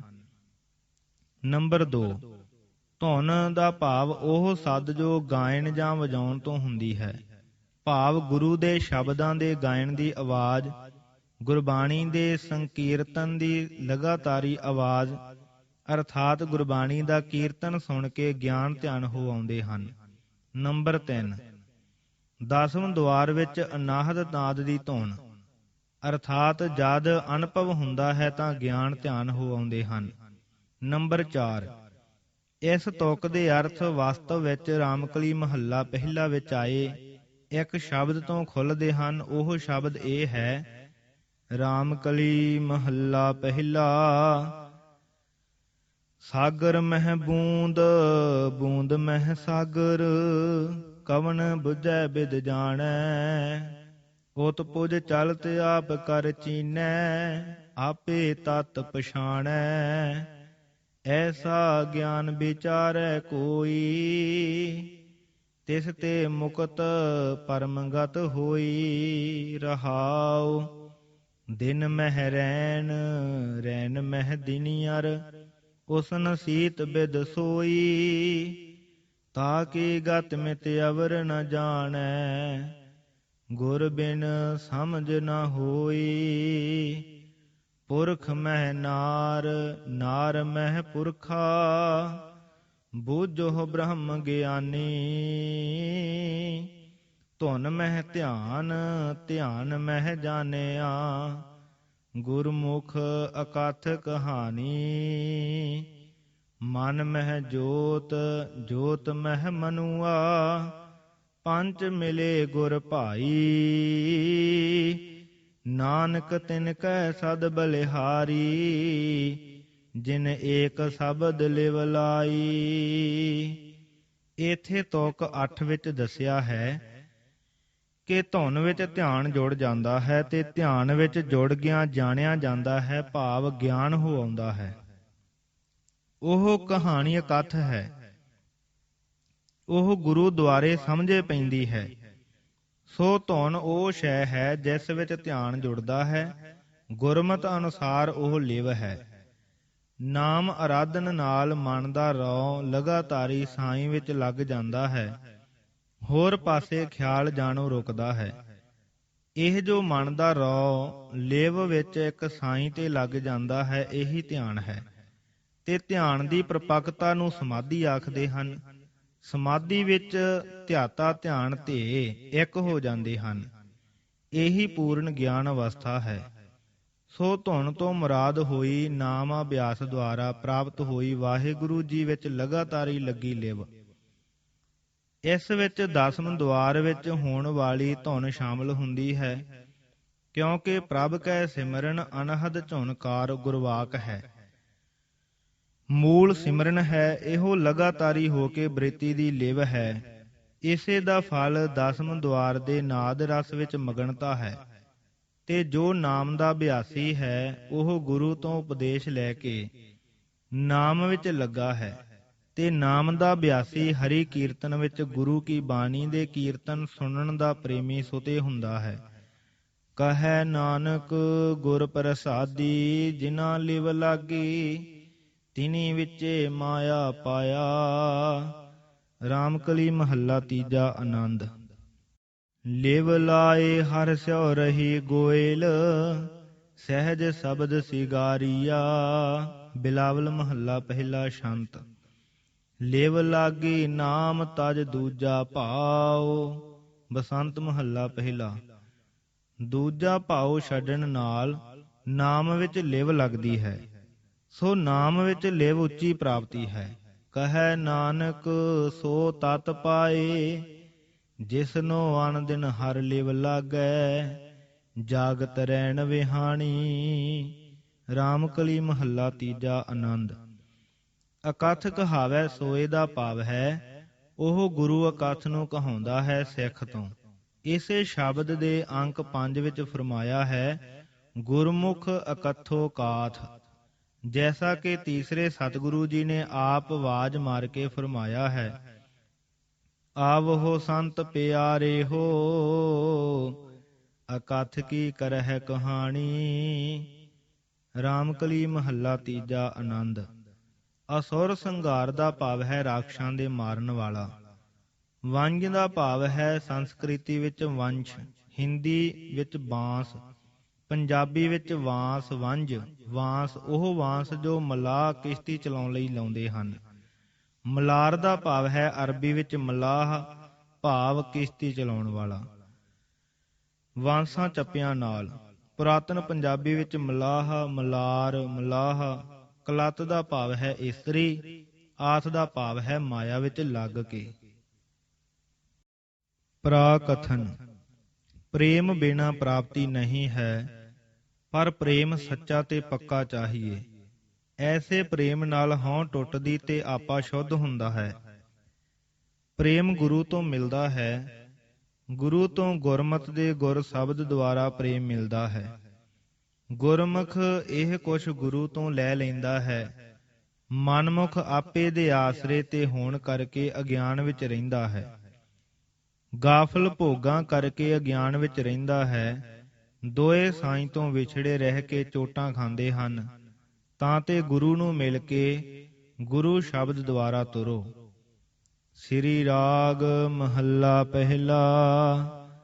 ਰੇ ਮਨ ਐਸੀ ਹਰਿ ਸਿਉ ਪ੍ਰੀਤ ਕਰ, ਜੈਸੀ ਜਲ ਕਮਲੇਹ ਲਹਿਰੀ ਨਾਲ ਪਛਾੜੀਐ। ਪੀ ਵਿਗਸੈ ਅਸਨੇਹ ਜਲ ਮਹਿ ਜੀਉ ਪਾਏ ਕੈ, ਬਿਨ ਜਲ ਮਰਨ ਤਨੇਹ। ਮਨ ਰੇ ਕਿਉ ਛੂਟਹਿ ਬਿਨ ਪਿਆਰ, ਗੁਰਮੁਖ ਅੰਤਰ ਰਵ ਰਹਿਆ। ਬਖਸ਼ੇ ਭਗਤ ਭੰਡਾਰ ਰਹਾਉ। ਅਰਥ ਰਹਾਉ ਤੋਂ ਤੁਰੇਗਾ। ਮਨ ਰੇ ਕਿਉ ਛੂਟਹਿ ਬਿਨ ਪਿਆਰ, ਗੁਰਮੁਖ ਅੰਤਰ ਰਵ ਰਹਿਆ। ਬਖਸ਼ੇ ਭਗਤ ਭੰਡਾਰ ਰਹਾਉ। ਹੇ ਮਨ, ਗੁਰਮੁਖ ਬਣ, ਕਿਉਂਕਿ ਗੁਰਮੁਖ ਦੇ ਅੰਦਰ ਹਰੀ ਵਿਆਪ ਰਿਹਾ ਹੈ ਤੇ ਉਸ ਨੂੰ ਭਗਤੀ ਦੇ ਭੰਡਾਰ ਬਖਸ਼ ਰਿਹਾ ਹੈ। ਗੁਰਮੁਖ ਬਣੀਦਾ ਹੈ ਪਿਆਰ ਨਾਲ, ਸੋ ਤੂੰ ਉਸ ਨੂੰ ਪਿਆਰ ਕੀਤੇ ਬਿਨਾਂ ਕੀਕੂ ਮੁਕਤੀ ਪ੍ਰਾਪਤ ਕਰੇਗਾ। ਤਾਂ ਤੇ ਪ੍ਰੀਤ ਕਰ ਹਰੀ ਨਾਲ ਰਹਾਉ। ਰੇ ਮਨ ਐਸੇ ਹਰਿ ਸਿਉ ਪ੍ਰੀਤ ਕਰ, ਜੈਸੇ ਜਲ ਕਮਲੇਹ। ਪਰ ਹੇ ਮਨ, ਪ੍ਰੀਤ ਹਰੀ ਨਾਲ ਐਸੀ ਕਰਕੇ ਜੈਸੀ ਕਮਲਾਂ ਦੀ ਪ੍ਰੀਤ ਹੈ ਜਲ ਨਾਲ। ਦੇਖ ਲਹਿਰੀ ਨਾਲ ਪਛਾੜੀਐ, ਭੀ ਵਿਗਸੈ ਅਸਨੇਹੇ। ਦੇਖ ਜਲ ਵਿੱਚ ਲਹਿਰਾਂ ਉੱਠਦੀਆਂ ਹਨ, ਉਹਨਾਂ ਲਹਿਰਾਂ ਨਾਲ ਕਮਲ ਦੇ ਪੇੜ ਪਛਾੜੇ ਜਾਂਦੇ ਹਨ, ਪਰ ਉਹ ਫਿਰ ਵੀ ਪਿਆਰ ਨਾਲ ਖੇੜੇ ਰਹਿੰਦੇ ਹਨ। ਜਲ ਮਹਿ ਜਿਉ ਪਾਏ ਕੈ, ਬਿਨ ਜਲ ਮਰਨ ਤਨੇਹੇ। ਫਿਰ ਦੇਖ ਜਲ ਵਿੱਚੋਂ ਉਹਨਾਂ ਦਾ ਜੀਵਨ ਉਪਾਏ ਜਾਣ ਕਰਕੇ ਜਲ ਤੋਂ ਬਿਨਾਂ ਉਹਨਾਂ ਦਾ ਮਰਨ ਹੋ ਜਾਂਦਾ ਹੈ। ਤਿਵੇਂ ਤੇਰੀ ਉਪਜ ਹਰੀ ਤੋਂ ਹੈ, ਹਰੀ ਨਾਲ ਮਿਲਿਆ ਰਹੋ ਤੇ ਇਸ ਨੂੰ ਜੀਵਨ ਸਮਝ। ਉਸ ਤੋਂ ਵਿਛੜ ਕੇ ਆਪਣਾ ਮਰਨ ਸਮਝ। ਬਿਨ ਸਿਮਰਨ ਜੋ ਜੀਵਨ ਬਲਨਾ, ਸਰਪ ਜੈਸੇ ਅਰਜਾਰੀ। ਟੋਡੀ ਮਹੱਲਾ ਪੰਜਵਾ। ਸੋ ਜੀਵਿਆ ਜਿਸ ਮਨ ਵਸਿਆ ਸੋਏ, ਨਾਨਕ ਅਵਰ ਨ ਜੀਵੈ ਕੋਏ। ਵਾਰ ਮਾਝ ਮਹੱਲਾ ਪਹਿਲਾ। ਰੇ ਮਨ ਐਸੇ ਹਰਿ ਸਿਉ ਪ੍ਰੀਤ ਕਰ, ਜੈਸੀ ਮਛਲੀ ਨੀਰ। ਫਿਰ ਦੇਖ ਹੇ ਮਨ, ਹਰੀ ਨੂੰ ਐਸੇ ਪ੍ਰੀਤ ਕਰ ਜੈਸੇ ਕਿ ਮਛਲੀ ਦੀ ਪ੍ਰੀਤ ਪਾਣੀ ਨਾਲ ਹੈ। ਜਿਉ ਅਧਿਕਉ ਤਿਉ ਸੁਖ ਘਣੋ, ਮਨ ਤਨ ਸਾਤ ਸਰੀਰ। ਜਿਉਂ-ਜਿਉਂ ਉਹ ਪਾਣੀ ਵੱਧ ਹੁੰਦਾ ਹੈ, ਤਿਵੇਂ-ਤਿਵੇਂ ਮੱਛੀ ਦੇ ਸਰੀਰ ਦਾ ਸੁੱਖ ਵੱਧ ਹੁੰਦਾ ਹੈ ਤੇ ਉਸ ਦੇ ਮਨ ਵਿੱਚ ਤੇ ਤਨ ਵਿੱਚ ਸ਼ਾਂਤੀ ਹੁੰਦੀ ਹੈ। ਬਿਨ ਜਲ ਘੜੀ ਨ ਜੀਵਈ, ਪ੍ਰਭ ਜਾਣੈ ਅਬ ਪੀਰ। ਪਰ ਜਲ ਤੋਂ ਬਿਨਾਂ ਉਹ ਘੜੀ ਭਰ ਨਹੀਂ ਜਿਉਂਦੀ। ਜਲ ਤੋਂ ਬਿਨਾਂ ਜੋ ਉਸ ਦੇ ਹਿਰਦੇ ਦੀ ਪੀੜਾ ਹੈ, ਉਹ ਰੱਬ ਹੀ ਜਾਣਦਾ ਹੈ, ਭਾਵ ਉਹ ਪੀੜਾ ਵਰਣਨ ਨਹੀਂ ਹੋ ਸਕਦੀ। ਰੇ ਮਨ ਐਸੀ ਹਰਿ ਸਿਉ ਪ੍ਰੀਤ ਕਰ, ਜੈਸੀ ਚਾਤ੍ਰਿਕ ਮੇਹ। ਹਾਂ ਹੇ ਮਨ, ਹਰੀ ਨਾਲ ਐਸੇ ਪ੍ਰੀਤ ਕਰ ਜੈਸੀ ਕਿ ਚਾਤ੍ਰਿਕ ਦੀ ਮੀਂਹ ਨਾਲ ਹੁੰਦੀ ਹੈ। ਸਰ ਭਰ ਥਲ ਹਰੀ ਆਵਲੇ, ਇੱਕ ਬੂੰਦ ਨ ਪਵਈ ਕੇਹ। ਚਾਹੋ ਸਰ ਭਰੇ ਪਏ ਹੋਣ, ਥਲ ਵੀ ਜਲ ਨਾਲ ਲਹਿ ਲਹਿ ਕਰ ਰਹੇ ਹੋਣ, ਪਰ ਜੇ ਇੱਕ ਸਵੰਤੀ ਨਛੱਤਰ ਦੀ ਬੂੰਦ ਉਸ ਦੇ ਮੂੰਹ ਵਿੱਚ ਨਾ ਪਵੇ, ਤਾਂ ਉਸ ਦੇ ਭਾਣੇ ਭਰੇ ਸਰ ਤੇ ਸਰਵੇ ਥਲ ਕਿਸ ਕੰਮ। ਕਰਮ ਮਿਲੈ ਸੋ ਪਾਈਐ, ਕਿਰਤ ਪਿਆ ਸਿਰ ਦੇਹੇ। ਸੋ ਕਰਮ ਮਿਹਰ ਨਾਲ ਜੇ ਮਿਲੇ ਤਾਂ ਉਸ ਨੂੰ ਉਹ ਬੂੰਦ ਪ੍ਰਾਪਤ ਹੋ ਜਾਂਦੀ ਹੈ। ਕੀਤੀ ਕਿਰਤ ਦਾ ਲੇਖ ਜੋ ਸਿਰ ਤੇ ਪਿਆ ਹੈ, ਆਪਣਾ ਫਲ ਦਿੰਦਾ ਹੈ, ਭਾਵ ਉਹ ਪ੍ਰਯੋ ਕਰਦਾ ਰਹਿੰਦਾ ਹੈ। ਰੇ ਮਨ ਐਸੀ ਹਰਿ ਸਿਉ ਪ੍ਰੀਤ ਕਰ, ਜੈਸੀ ਜਲ ਦੁੱਧ ਹੋਏ।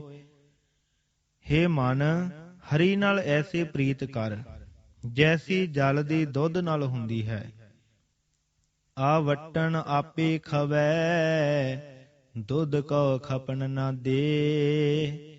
ਦੇਖੋ ਪਾਣੀ ਅੱਗ ਦਾ ਸੇਕ ਜਾਂ ਉਬਾਲ ਆਪ ਸਹਾਰਦਾ ਹੈ, ਪਰ ਦੁੱਧ ਨੂੰ ਖਪਣ ਸੋਕਣ ਨਹੀਂ ਦਿੰਦਾ।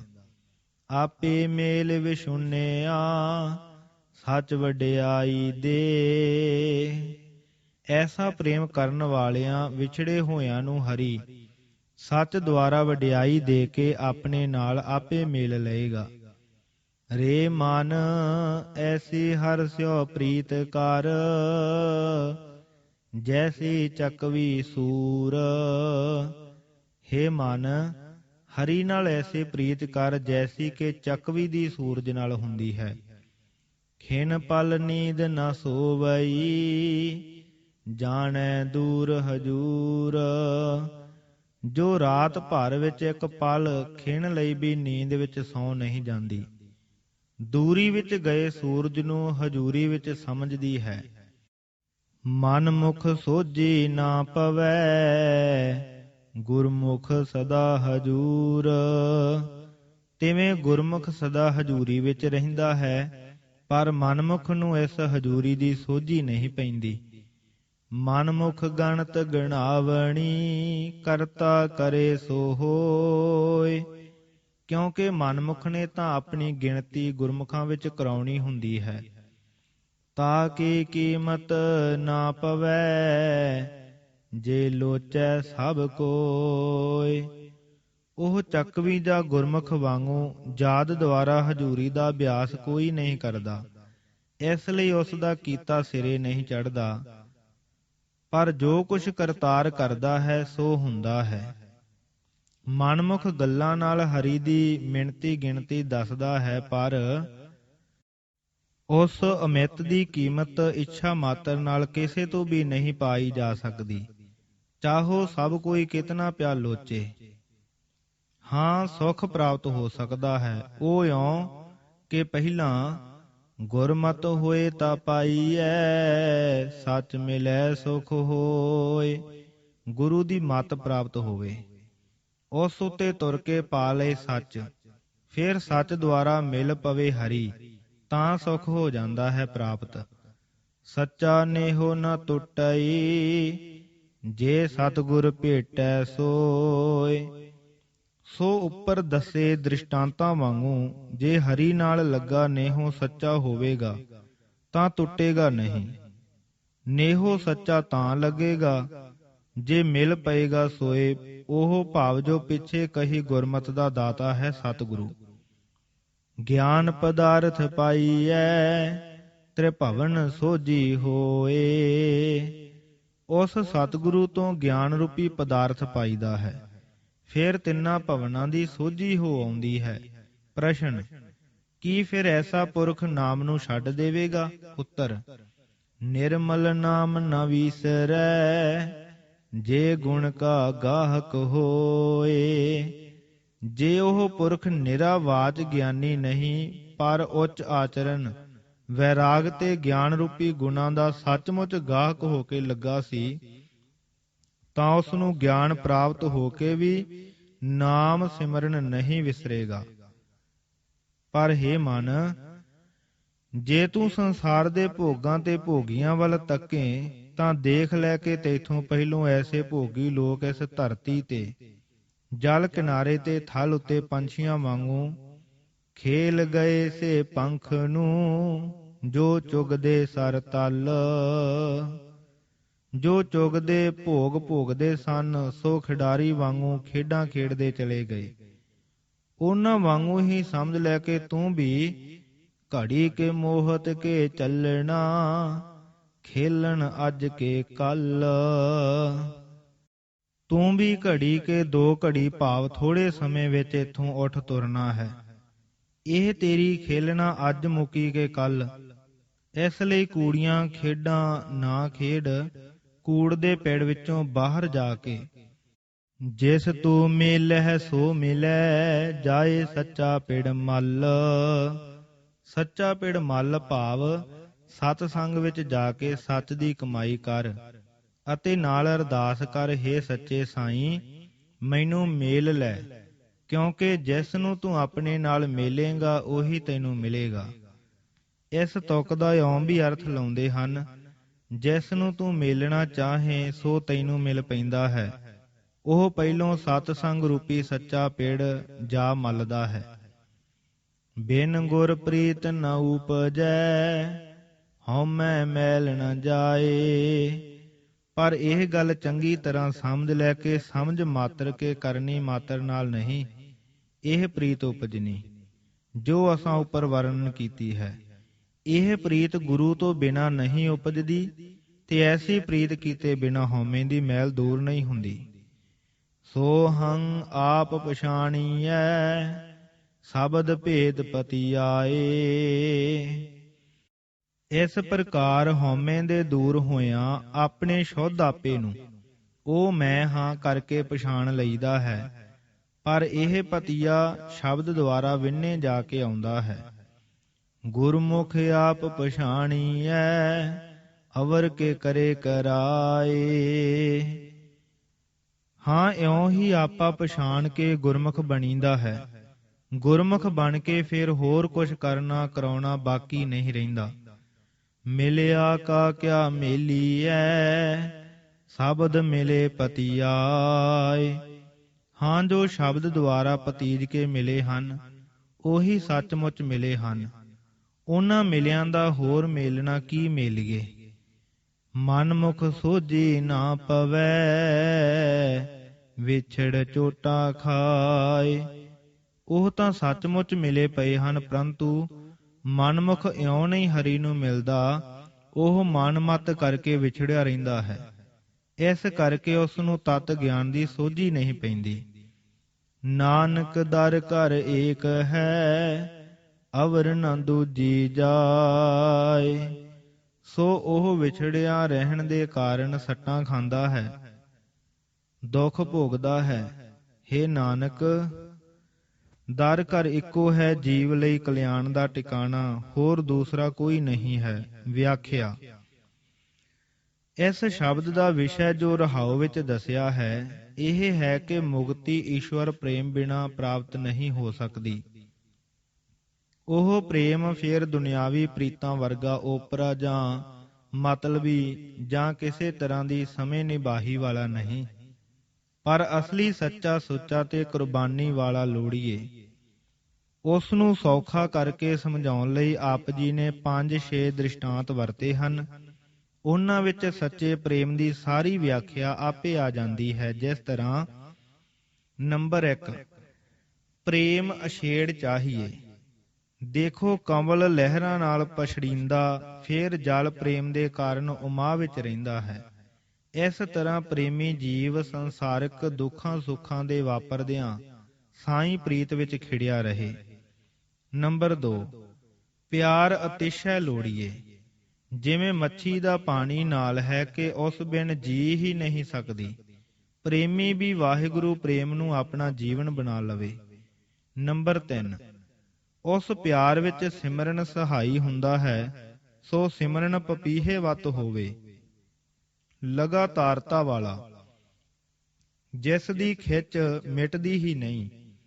ਨੰਬਰ 4, ਜਦੋਂ ਈਸ਼ਵਰ ਪ੍ਰੇਮ ਦੀ ਖਾਤਰ ਕਸ਼ਟ ਆ ਜਾਣ, ਜੈਸੇ ਕਿ ਪ੍ਰਹਿਲਾਦ ਨੂੰ ਆਏ, ਤਾਂ ਅੰਦਰੋਂ ਪਿਆਰੇ ਦੀ ਯਾਦ ਤੇ ਪ੍ਰੇਮ ਨੂੰ ਨਾ ਨਿਕਲਣ ਦੇਵੇ। ਸਰੀਰ ਤੇ ਕਸ਼ਟ ਸਹਾਰੇ, ਪਰ ਮਨ ਵਿੱਚ ਵਸਦੇ ਪਿਆਰੇ ਨੂੰ ਨਾ ਵਿਸਾਰੇ। ਜਿਵੇਂ ਪਾਣੀ ਸਾਰੇ ਉਬਾਲੇ ਦੇ ਕਸ਼ਟ ਸਹਾਰਦਾ ਹੈ, ਪਰ ਦੁੱਧ ਦੀ ਜੋ ਅੰਸ਼ ਹੈ, ਜਦ ਤੱਕ ਉਹ ਦੁੱਧ ਵਿੱਚ ਹੈ, ਉਸ ਨੂੰ ਸੜਨ ਨਹੀਂ ਦਿੰਦਾ। ਨੰਬਰ 5, ਪ੍ਰੇਮੀ ਦਾ ਪ੍ਰੇਮ ਸਦਾ ਹਜ਼ੂਰੀ ਵਿੱਚ ਵਾਸਾ ਦੇ ਦੇਵੇ, ਕਦੇ ਗੈਰ ਹਜ਼ੂਰੀ ਪ੍ਰਤੀਤ ਨਾ ਕਰੇ। ਜਿਵੇਂ ਗੁਰੂ ਨਾਨਕ ਦੇਵ ਜੀ ਨੇ ਮਸੀਤੇ ਨਮਾਜ਼ ਤੋਂ ਬਾਅਦ ਦੌਲਤ ਖਾਨ ਲੋਧੀ ਨੂੰ ਕਿਹਾ ਸੀ ਕਿ ਤੂੰ ਹਜ਼ੂਰੀ ਵਿੱਚ ਨਹੀਂ ਨਮਾਜ਼ ਪੜ੍ਹੀ। ਜਿਵੇਂ ਚੱਕਵੀ ਦਿਨੇ ਤਾਂ ਹਜ਼ੂਰੀ ਪ੍ਰਤੀਤ ਕਰਦੀ ਹੈ, ਪਰ ਰਾਤ ਨੂੰ ਜਦੋਂ ਸੂਰਜ ਭਾਵੇਂ ਹੈ ਤਾਂ ਸਹੀ, ਪਰ ਓਹਲੇ ਹੈ, ਇਉਂ ਵੀ ਪ੍ਰਤੀਤ ਕਰਦੀ ਹੈ ਕਿ ਉਹ ਹੈ, ਕੁਛ ਮੇਰੇ ਨੈਣੀ ਦੋਸ਼ ਹੈ ਕਿ ਦਿਸਦਾ ਨਹੀਂ। ਤਿਵੇਂ ਪ੍ਰੇਮੀ ਸੁਰਤ ਦੇ ਲਹਾ ਚੜਾ ਵੇਲੇ ਵੀ ਹਜ਼ੂਰੀ ਪ੍ਰਤੀਤ ਕਰਦਾ ਹੈ। ਜੇ ਰਸ ਨਹੀਂ ਪੈਂਦਾ ਤਾਂ ਆਪਣੀ ਕਸਰ ਸਮਝਦਾ ਹੈ, ਪਰ ਸਾਈਂ ਦੀ ਹਜ਼ੂਰੀ ਪ੍ਰਤੀਤ ਕਰਦਾ ਰਹਿੰਦਾ ਹੈ ਕਿ ਉਹ ਹੈ। ਪਹਿਲੇ 5 ਅੰਗਾਂ ਵਿੱਚ ਇਹ ਕੁਛ ਨਿਰੂਪਣ ਕੀਤਾ ਹੈ। ਅੰਕ 6 ਵਿੱਚ ਫਿਰ ਮਨਮੁਖ ਦੀ ਹਾਲਤ ਦੱਸੀ ਹੈ। ਮਨਮੁਖ ਨਿਰਾ ਉਹ ਨਹੀਂ ਜਿਸ ਨੂੰ ਸਾਈਂ ਵੱਲੋਂ ਨਿਰੀ ਗਾਫਲੀ ਹੈ। ਮਨਮੁਖ ਉਹ ਹੈ ਜੋ ਗੁਰੂ ਦੀ ਤੇ ਗੁਰਮਤਿ ਦੀ ਲੋੜ ਨਹੀਂ ਸਮਝਦਾ, ਜੋ ਆਪਣੀ ਮਤ ਦੇ ਮਗਰ ਤੁਰਦਾ ਹੈ, ਤੇ ਉਸ ਦਾ ਪ੍ਰਯੋਜਨ ਹੁੰਦਾ ਹੈ ਕਿ ਮੈਂ ਪਰਮਾਰਥੀ ਜੀਵ ਸਮਝਿਆ ਜਾਵਾਂ, ਮੇਰੀ ਗਿਣਤੀ ਗੁਰਮੁਖਾਂ ਵਿੱਚ ਜਾਂ ਉਹਨਾਂ ਵਰਗੀ ਹੋ ਜਾਵੇ। ਐਸੇ ਪੁਰਖਾਂ ਨੂੰ ਸਦਗਤੀ ਪ੍ਰਾਪਤੀ ਨਹੀਂ ਹੁੰਦੀ, ਉਹਨਾਂ ਦਾ ਹਾਲ ਚੰਗਾ ਨਹੀਂ ਹੁੰਦਾ। ਇਹ ਗੱਲ ਨਹੀਂ ਕਹਿਣੀ ਚਾਹੁੰਦੇ, ਇਸ ਕਰਕੇ ਨਰਮ ਵਾਕ ਕਹਿੰਦੇ ਹਨ ਕਿ ਜੋ ਕਰਤਾਰ ਕਰੇ ਸੋ ਉਹਨਾਂ ਨਾਲ ਹੁੰਦੀ ਹੈ। ਐਸਾ ਕਿਉਂ ਕਹਿੰਦੇ ਹਨ? ਇਸ ਲਈ ਕਿ ਗੁਰੂ ਨਾਨਕ ਹਿਰਦੇ ਵਿੱਚ ਉਹਨਾਂ ਲਈ ਵੀ ਨਫ਼ਰਤ ਨਹੀਂ, ਪਰ ਤਰਸ ਵਸਦਾ ਹੈ। ਸੋ ਕਰਤਾਰ ਤੇ ਛੱਡਦੇ ਹਨ, ਕਿਉਂਕਿ ਕਰਤਾਰ ਉਹਨਾਂ ਨੂੰ ਵੀ ਰਾਹੇ ਪਾ ਸਕਦਾ ਹੈ। ਪਰ ਦੂਜੀ ਸੱਚੀ ਗੱਲ ਫਿਰ ਵੀ ਕਹਿ ਦਿੰਦੇ ਹਨ ਕਿ ਚਾਹੋ ਮਨਮੁਖ ਕਿਤਨੀ ਪੰਡਤਾਈ ਵਿਦਿਆ ਆਦਿ ਦੀ ਚਾਤਰੀ ਕਰੇ, ਚਾਹੋ ਕਈ ਹੋਰ ਯਤਨ ਵੀ ਹੋਣ, ਪਰ ਵਾਹਿਗੁਰੂ ਦੀ ਕੀਮਤ ਨਹੀਂ ਪੈ ਸਕਦੀ। ਹਾਂ, ਜੇ ਗੁਰਮਤਿ ਦੀ ਪ੍ਰਾਪਤੀ ਉਸ ਨੂੰ ਵੀ ਹੋ ਜਾਵੇ, ਫਿਰ ਉਸ ਨੂੰ ਸੱਚ ਪ੍ਰਾਪਤ ਹੋ ਜਾਏਗਾ ਅਤੇ ਸੱਚ ਮਿਲੇ ਤੇ ਸੁਖ ਹੋ ਜਾਏਗਾ। ਅੰਕ 7 ਵਿੱਚ ਕਾਰਨ ਦੱਸਦੇ ਹਨ ਕਿ ਗੁਰਮਤ ਜਦ ਮਿਲਦੀ ਹੈ ਤਾਂ ਸੱਚੇ ਪ੍ਰੇਮ ਦੀ ਹਿਦਾਇਤ ਮਿਲਦੀ ਹੈ। ਸਤਿਗੁਰੂ ਦੀ ਹਿਦਾਇਤ ਨਾਲ ਦਿੱਤਾ ਸੱਚਾ ਪ੍ਰੇਮ, ਜਿਸ ਦੇ ਪ੍ਰਕਾਰ ਪਹਿਲੇ 5 ਅੰਕਾਂ ਵਿੱਚ ਦੱਸ ਆਏ ਹਨ, ਅਟੁੱਟ ਹੁੰਦਾ ਹੈ। ਇਸ ਸੱਚੇ ਪ੍ਰੇਮ ਤੋਂ ਫੇਰ ਗਿਆਨ ਪ੍ਰਾਪਤ ਹੁੰਦਾ ਹੈ, ਕਿਉਂਕਿ ਸੱਚੇ ਪ੍ਰੇਮ ਵਿੱਚ ਆਪਣਾ ਆਪ ਵਾਰਨੇ ਹੋ ਜਾਂਦਾ ਹੈ, ਹਉਂ ਦੀ ਮੈਲ ਕੱਟ ਜਾਂਦੀ ਹੈ। ਫਿਰ ਸੋਝੀ ਪ੍ਰਾਪਤ ਹੋ ਜਾਂਦੀ ਹੈ ਕਿ ਤਿੰਨਾਂ ਭਵਨਾਂ ਦਾ ਮੂਲ ਤਾਂ ਇੱਕੋ ਆਪ ਹੈ। ਮੂਲ ਦੀ ਸੋਝੀ ਪੈ ਜਾਣ ਕਰਕੇ ਉਸ ਦੇ ਪ੍ਰਕਾਸ਼ ਤੋਂ ਹੋਏ ਜਗਤ ਦੀ ਸੋਝੀ ਪੈ ਜਾਂਦੀ ਹੈ। ਪਰ ਐਸੀ ਸੋਝੀ ਨਿਰੀ ਸਿਆਣਪਾਂ ਸਮਝਾਂ ਨਾਲ ਨਹੀਂ ਮਿਲਦੀ। ਉਸ ਦਾ ਮੂਲ ਪ੍ਰੇਮ ਹੁੰਦਾ ਹੈ ਤੇ ਪ੍ਰੇਮ ਦਾ ਮੂਲ ਨਾਮ ਹੁੰਦਾ ਹੈ। ਇਸ ਸੋਝੀ ਵਾਲੇ ਨੂੰ ਸੋਝੀ ਪੈ ਕੇ ਵੀ ਨਾਮ ਨਹੀਂ ਭੁੱਲਦਾ। ਉਹ ਨਾਮ ਨਿਰਮਲ ਨਾਮ ਹੁੰਦਾ ਹੈ। ਇਸ ਦਾ ਅਰਥ ਨਿਰਮਲ ਦਾ ਨਾਮ ਨਹੀਂ ਬਣਦਾ, ਕਿਉਂਕਿ ਨਿਰਮਲ ਤੇ ਨਾਮ ਦੋਹਾਂ ਨੂੰ ਔਂਕੜ ਹਨ। ਸੋ ਨਿਰਮਲ ਨਾਮ ਦਾ ਵਿਸ਼ੇਸ਼ਣ ਹੈ। ਉਸ ਦਾ ਰੂਪ ਇਹ ਹੁੰਦਾ ਹੈ ਕਿ ਜਿਸ ਪ੍ਰਮਾਤਮਾ ਦਾ ਉਸ ਨੂੰ ਗਿਆਨ ਹੈ, ਉਹ ਉਸ ਦੀ ਬ੍ਰਿਤੀ ਵਿੱਚ ਵੀ ਅਰੂੜ ਰਹਿੰਦਾ ਹੈ। ਜੇ ਇਹ ਹਾਲਤ ਨਾ ਰਹੇ ਤਾਂ ਉਸ ਦੀਆਂ ਬ੍ਰਿਤੀਆਂ ਫਿਰ ਸੰਸਾਰਾਕਾਰ ਰੰਗਾਂ ਵਿੱਚ ਸੰਕਲਪੀ ਵਿਕਲਪੀ ਤਰੰਗਾਂ ਵਿੱਚ ਜਾਣਗੀਆਂ। ਜੇ ਉਸ ਦੀ ਬ੍ਰਿਤੀ ਵਿੱਚ ਵਾਹਿਗੁਰੂ ਵਸੇਗਾ ਤਾਂ ਉਹ ਹਰੀ ਰਸ ਮਾਣਦਾ ਰਹੇਗਾ ਤੇ ਉਸ ਦਾ ਗਿਆਨ ਤਤ ਗਿਆਨ ਤੇ ਸਫਲ ਗਿਆਨ ਹੋਵੇਗਾ। ਬ੍ਰਿਤੀ ਵਿੱਚ ਅਰੂੜ ਬ੍ਰਹਮ ਤੇ ਸਿਮਰਤੀ ਵਿੱਚ ਨਾਮ ਦਾ ਨਿਵਾਸ ਇੱਕੋ ਗੱਲ ਹੈ। ਇਸ ਕਰਕੇ ਫਰਮਾਇਆ ਹੈ ਕਿ ਉਸ ਨੂੰ ਨਿਰਮਲ ਨਾਮ ਨਹੀਂ ਭੁੱਲਦਾ। ਅੰਕ 8 ਵਿੱਚ ਹੁਣ ਹਾਲਤ ਮਨਮੁਖ ਦੀ ਨਹੀਂ ਦੱਸਦੇ। ਗਾਫਲਾਂ, ਸੰਸਾਰ ਦੇ ਰਸ ਰਸਾਂ ਦੇ ਭੋਗੀਆਂ, ਅਮੀਰਾਂ, ਰਾਜਿਆਂ, ਆਮ ਲੋਕਾਂ ਦੀ ਜਗਤ ਰੰਗਾਂ ਵਿੱਚ ਮਗਨ ਹਾਲਤ ਨੂੰ ਲੈਂਦੇ ਹਨ ਕਿ ਉਹ ਜਿਵੇਂ ਮੱਛੀ ਤਲਾਵਾਂ ਛੰਭਾਂ ਦੇ ਕਿਨਾਰੇ ਸਰਵੇ ਟਿਕਾਣਿਆਂ ਤੇ ਖਾਂਦੇ ਪੀਂਦੇ ਮੌਜਾਂ ਮਾਣਦੇ। ਹੇ ਜੀਵ, ਤੇਰੇ ਸਾਹਮਣੇ ਖੇਡਾਂ ਕਰਦੇ ਤੁਰ ਜਾਂਦੇ ਹਨ, ਤੂੰ ਵੀ ਉਸੇ ਤਰ੍ਹਾਂ ਚਲੇ ਜਾਣਾ ਹੈ। ਅੱਜ ਕੇ ਕੱਲ ਪਤਾ ਨਹੀਂ ਕਿਸ ਵੇਲੇ ਖੇਡਦੇ ਖੇਡਦੇ ਅਚਾਨਕ ਤੂੰ ਵੀ ਤੁਰ ਪੈਣਾ ਹੈ। ਇਸ ਲਈ ਹੋਸ਼ ਕਰ, ਸੱਚਾ ਪਿੜ ਮੱਲ। ਇਹ ਮੌਜਾਂ ਜਦ ਬਿਲਾ ਜਾਣ ਵਾਲੀਆਂ ਹਨ ਤੇ ਕੂੜੀਆਂ ਹਨ।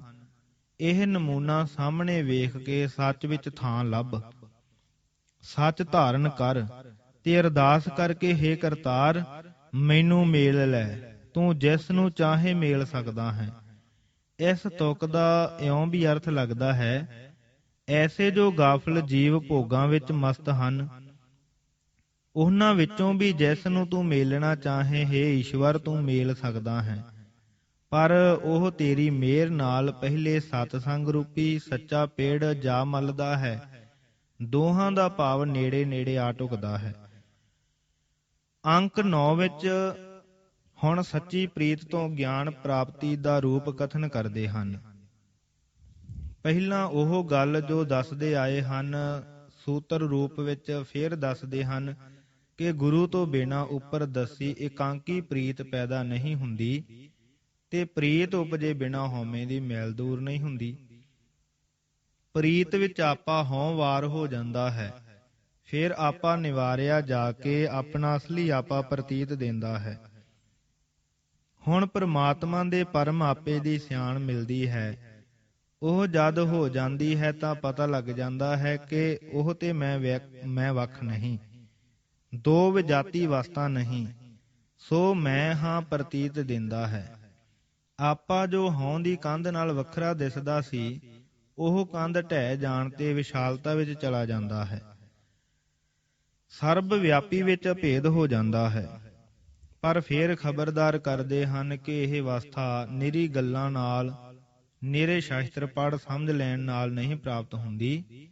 ਇਹ ਪ੍ਰਾਪਤੀ ਸ਼ਬਦ ਨਾਲ ਭੇਦੇ ਵਿੰਨੇ ਜਾ ਕੇ ਹੁੰਦੀ ਹੈ। ਇੱਥੇ ਭੇਦ ਪਦ ਦਾ ਅਰਥ ਭੇਦ ਜਾਂ ਗੁੱਝੀ ਗੱਲ ਨਹੀਂ। ਭੇਦ ਦੇ ਦੱਦੇ ਨੂੰ ਸਿਹਾਰੀ ਹੈ ਤੇ ਭੇਦ ਪਦ ਕਿਰਿਆਵਾਚੀ ਹੈ। ਭੇਦੇ ਜਾ ਕੇ, ਵਿੰਨੇ ਜਾ ਕੇ।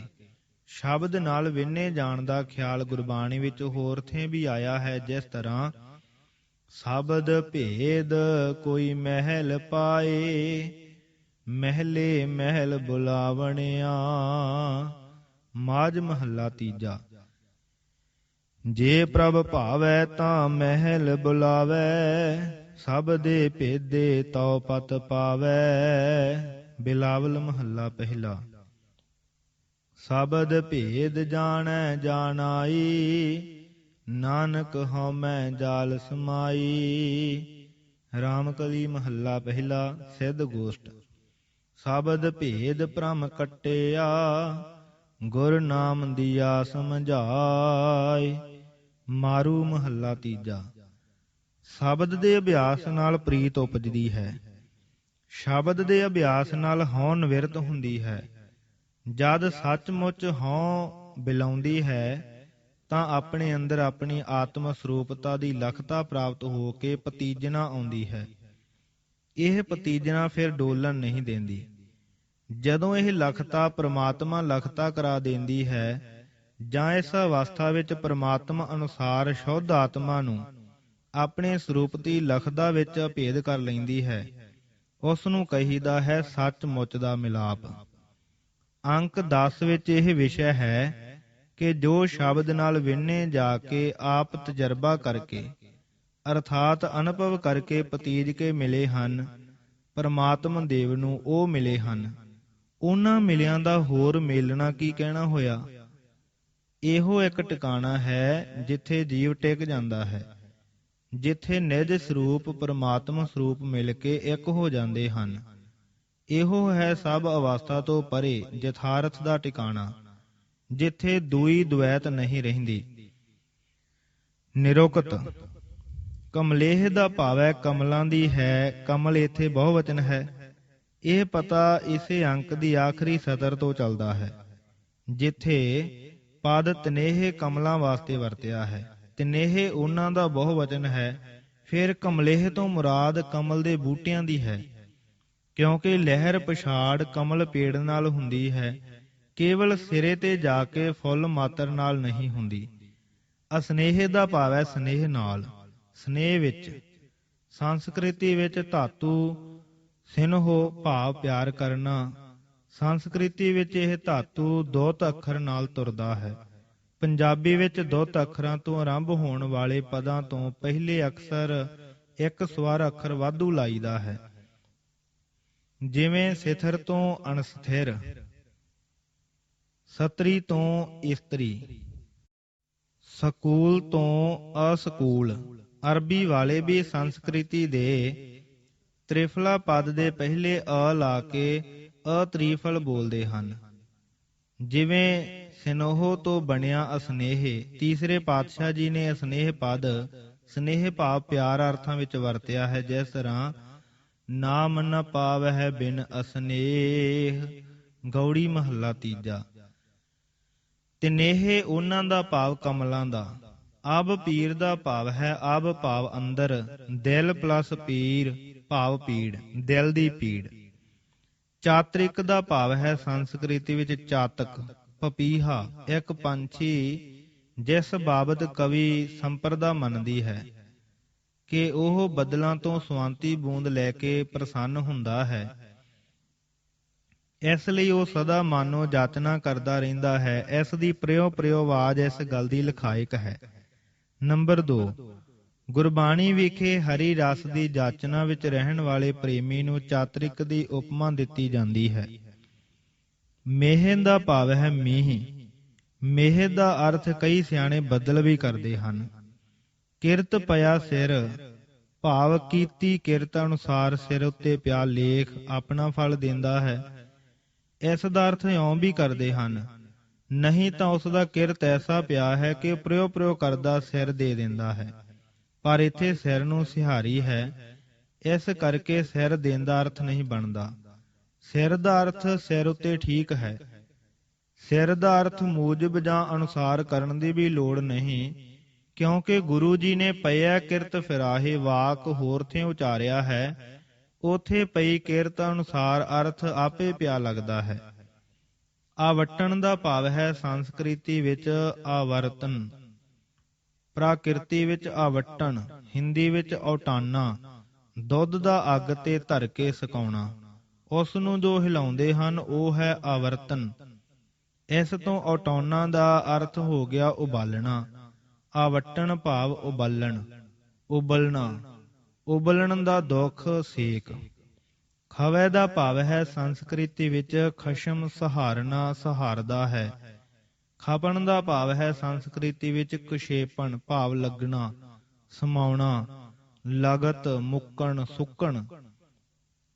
ਚੱਕਵੀ ਦਾ ਭਾਵ ਹੈ ਸੰਸਕ੍ਰਿਤੀ ਵਿੱਚ ਚਕਰਵਾਕ, ਇੱਕ ਪੰਛੀ। ਫਾਰਸੀ ਵਿੱਚ ਇਸ ਨੂੰ ਸੁਰਖਾਬ ਆਖਦੇ ਹਨ। ਇਹ ਜੋੜਾ ਹੁੰਦਾ ਹੈ ਚੱਕਵਾ ਚੱਕਵੀ। ਰਾਤ ਨੂੰ ਵਿਛੜ ਜਾਂਦੇ ਹਨ, ਪਰ ਚੱਕਵੀ ਰਾਤ ਭਰ ਸੂਰਜ ਚੜ੍ਹਨ ਦੀ ਉਡੀਕ ਵਿੱਚ ਰਹਿੰਦੀ ਹੈ। ਸੂਰ ਦਾ ਭਾਵ ਹੈ ਸੰਸਕ੍ਰਿਤੀ ਵਿੱਚ ਸੂਰਜ। ਦੂਰ ਹਜੂਰ ਭਾਵ ਜੋ ਦੂਰੀ ਵਿੱਚ ਹੈ ਉਸ ਨੂੰ ਹਜੂਰੀ ਵਿੱਚ ਜਾਣਨਾ। ਗਣਤ ਗਣਾਵਣੀ ਦਾ ਭਾਵ ਹੈ ਗਿਣਤੀ ਗਣਾਉਣੀ ਹੈ, ਭਾਵ ਆਪ ਨੂੰ ਗੁਰਮੁਖਾਂ ਦੀ ਗਿਣਤੀ ਵਿੱਚ ਲਿਆਉਣਾ ਹੈ। ਭੇਟੈ ਦਾ ਭਾਵ ਹੈ ਮਿਲੇ, ਮਿਲ ਪਵੇ। ਤ੍ਰਿਭਵਨ ਦਾ ਭਾਵ ਹੈ ਤਿੰਨਾਂ ਭਵਨਾਂ ਦੀ, ਭਾਵ ਸਾਰੇ ਸੰਸਾਰ ਦੀ। ਪੰਖਣੂ ਦਾ ਭਾਵ ਹੈ ਪੰਛੀ, ਭਾਵ ਹੈ ਮਨੁੱਖ, ਰਾਜੇ ਜਾਂ ਹੋਰ ਦੁਨੀਆ ਦੇ ਲੋਕ। ਸਰ ਤਲ ਦਾ ਭਾਵ ਹੈ ਜਲਾਂ ਥਲਾਂ ਤੇ। ਇਸ ਦਾ ਅਰਥ ਜਲ ਵਾਲਾ ਥਲ ਵੀ ਕਰਦੇ ਹਨ। ਉਹ ਥਾਂ ਜੋ ਜਲ ਦੇ ਨੇੜੇ ਹੈ, ਜੋ ਵਧੇਰੇ ਸਰਸਬਜ ਹੁੰਦਾ ਹੈ। ਬੜੇ ਜਰਖੇਬ ਤਲਕੇ ਵੀ ਭਾਵ ਅਰਥ ਕਰਦੇ ਹਨ, ਜਿੱਥੇ ਅਮੀਰ ਭੋਗ ਭੋਗਦੇ ਤੇ ਰਾਜ ਕਰਦੇ ਹੋਣ। ਮੋਹਤ ਦਾ ਭਾਵ ਹੈ 2 ਘੜੀ ਦਾ, ਘੜੀ 60 ਪਲ ਦੀ ਹੁੰਦੀ ਹੈ। ਸੱਚਾ ਪਿੜ ਦਾ ਭਾਵ ਹੈ ਸੱਚਾ ਖੇਲ ਸਥਾਨ, ਭਾਵ ਹੈ ਸਤ ਸੰਗ, ਜਾਂ ਉਹ ਜੀਵਨ ਦਾ ਰਸਤਾ ਜੋ ਸੱਤ ਵਾਲਾ ਹੈ। ਸੱਚ ਪਰਾਇਣ ਜੀਵਨ ਬਸਰ ਕਰਨਾ। ਸੋਹੰ ਦਾ ਭਾਵ ਹੈ ਸੰਸਕ੍ਰਿਤੀ ਵਿੱਚ ਮੈਂ ਉਹ ਹਾਂ। ਸ਼ਬਦ ਭੇਦ ਭਾਵ ਦੋਹਾਂ ਨੂੰ ਸਿਹਾਰੀ ਹੈ। ਅਰਥ ਹੈ ਸ਼ਬਦ ਦੁਆਰਾ ਭੇਦਿਆ ਜਾ ਕੇ। ਪਤਿਆਏ ਦਾ ਭਾਵ ਹੈ ਪੰਜਾਬੀ ਵਿੱਚ ਪਤੀਜਣਾ ਤੋਂ ਪ੍ਰਤੀਤ ਆ ਜਾਣੀ, ਤਸੱਲੀ ਹੋ ਜਾਣੀ, ਪਤੀਜ ਕੇ। ਦਰ ਦਾ ਭਾਵ ਹੈ ਫਾਰਸੀ ਵਿੱਚ ਦਰ, ਦਰਗਾਹ।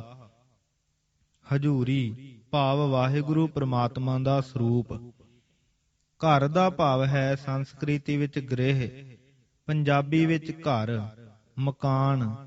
ਪਰ ਕਈ ਵੇਰ ਮੁਰਾਦ ਆਪਣੇ ਨਿਜ ਸਰੂਪ ਤੋਂ ਲਈਦੀ ਹੈ। ਇਹ ਵਰਤਾਓ ਗੁਰਬਾਣੀ ਵਿੱਚ ਹੈ। ਦਰ ਘਰ ਦਾ ਅਰਥ ਘਰ ਵਿੱਚ ਹੀ ਦਰ ਨਹੀਂ ਬਣਦਾ, ਕਿਉਂਕਿ ਦੋਹਾਂ ਨੂੰ ਔਂਕੜ ਹਨ। ਸੋ ਦਰ ਤੇ ਘਰ ਭਾਵ ਪ੍ਰਮਾਤਮਾ ਸਰੂਪ ਤੇ ਨਿਜ ਸਰੂਪ ਅਰਥ ਠੀਕ ਢੁਕਦੇ ਹਨ। ਅਵਰ ਨ ਦੂਜੀ ਜਾਏ ਦਾ ਭਾਵ ਹੈ ਹੋਰ ਕੋਈ ਸਦਾ ਨਿਹਚਲ ਟਿਕ ਜਾਣੇ ਦਾ ਟਿਕਾਣਾ ਨਹੀਂ ਹੈ।